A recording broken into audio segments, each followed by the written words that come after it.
Gitu. Ya guys. Oke, Pak, terima kasih nih Pak waktunya siang hari ini. Pak, terkait berita yang beredar terkait Indra Bekti dan Adila Jelita, itu seperti apa sih Pak? Sebenarnya sudah rujuk dan persisnya kapan Pak mereka melakukan mungkin ijab kabul lagi atau seperti apa Pak? Jadi gini ya, secara kita menjawab secara umum dulu ya. Mm-mm. Jadi setiap orang yang mau menikah itu harus memenuhi segala ketentuan, syarat dan rukun nikah. Baik ketentuan-ketentuan menurut syariat Islam, menurut agama, dan juga ketentuan secara administratif atau menurut peraturan perundang-undangan yang berlaku di negara kita di Indonesia. Jadi bisa dikatakan seseorang itu sudah menikah kalau terpenuhi syarat rukun nikahnya.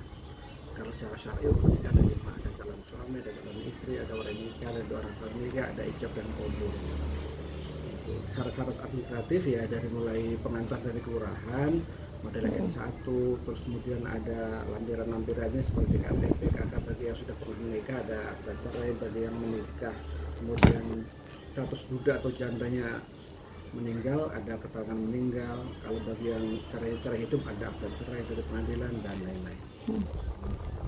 Oke. Nah, untuk kasusnya Bekti seperti apa Pak? Berarti mereka sudah melakukan nikah lagi itu persisnya hari. Kita tidak secara spesifik bicara orang per orang, tapi kita hanya bisa publikasi jadwal-jadwal pernikahan yang ada di KUA Kecamatan Baru, karena ini kan sifatnya umum, tidak untuk konsumsi publik atau konsumsi umum, jadwal siapa saja yang akan dan mau menikah. Jadwalnya ini ada di sini untuk terkhusus di hari Jumat tanggal 25 Agustus tahun 2023. Walaupun seorang yang sudah terjadwal pun ada juga yang kemudian tidak jadi menikah karena alasan atau tes tertentu. Bahkan kita pernah punya pengalaman sudah siap penghulu, calon suaminya tidak jadi hadir, kan tidak bisa dilangsungkan dan dilaksanakan nikah.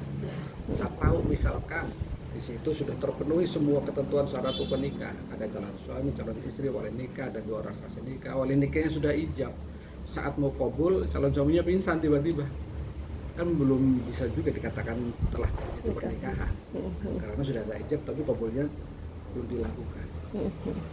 Pak, apa mungkin yang dilakukan ini? Kalau banyak yang komentar kalau misalnya habis cerai itu nggak boleh langsung nikah lagi, mesti nikah dengan orang yang lain. Itu penjelasan seperti apa?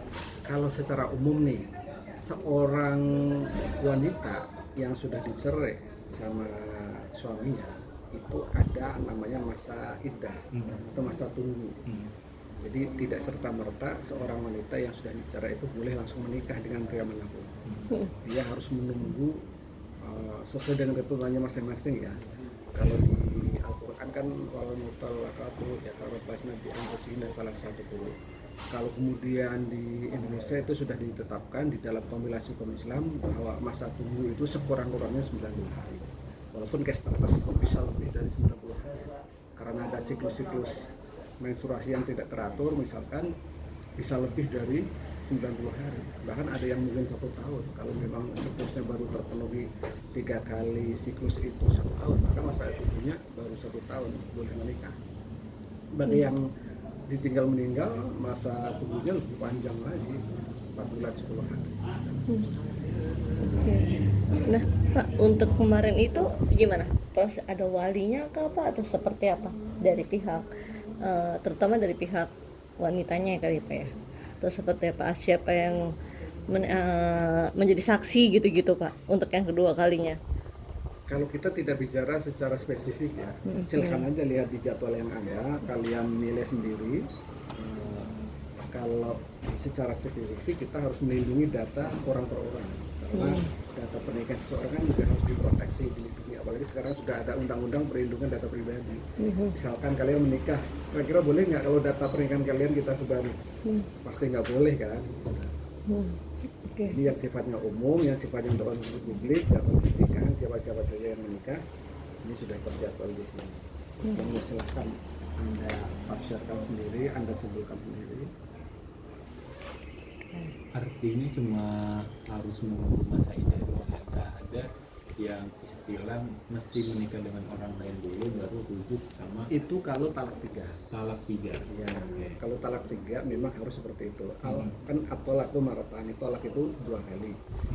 Artinya ketika sudah batas limitnya yang terakhir dia sudah kembali, sudah rujuk, kemudian dia talak lagi, sudah talak 3, maka untuk bisa kembali lagi si istri itu harus menikah dengan pria lain, tapi bukan direkayasa, bukan disuruh-suruh. Istilahnya tahlil itu kan, atau prianya itu nanti menghalil, udah kamu nikah aja sama mantan istriku, gua bayar misalkan, atau kita bayar, nanti setelah sekian lama kamu ceraikan. Itu kan melanggar nilai-nilai yang sudah disepakati secara syar'i, namanya tahlil, atau prianya itu namanya menghalil, sekedar untuk menghalalkan supaya nanti seseorang itu bisa kembali lagi gitu, dengan mantan istrinya atau mantan suaminya. Oke. Terakhir mungkin Pak, dari Bapak sendiri sebagai penghulu kembali Dila sama Mufti sendiri, apa yang ingin sampaikan? Kita tidak secara spesifik orang per orang ya, secara umum siapapun yang menikah, setiap orang yang menikah kita mendoakan mudah-mudahan pernikahannya langgeng, awet, bahagia, sejahtera, sakinah, mawaddah warahmah siapapun. Setiap di momen pernikahan kita selalu mensupport, kita selalu mendoakan sekali menikah untuk selamanya. Kan Islam juga mengajarkan seperti itu. Maqasid asyari inginnya begitu, sekali menikah selamanya orang itu bahagia bagi hidupnya sampai dia berakhir. Oke. Terima kasih Pak. Terima kasih banyak.